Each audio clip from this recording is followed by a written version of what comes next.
Good afternoon mga paps, meron tayong gagawin ngayon, Honda Wave Dash 110.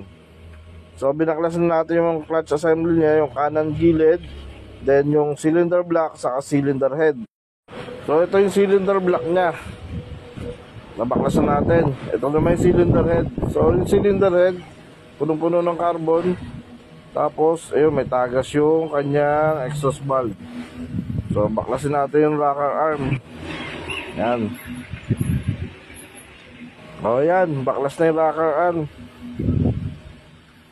Sunod natin yung bolt para matanggal natin yung camshaft. Ayun, medyo matigas nga lang hilahin. Ayun, bumigay na. Mahuhugot na natin yung camshaft. So mamaya check natin yan. So sunod natin valve spring saka yung valve. Then mamaya lilinisin natin. So drive safe mga pa.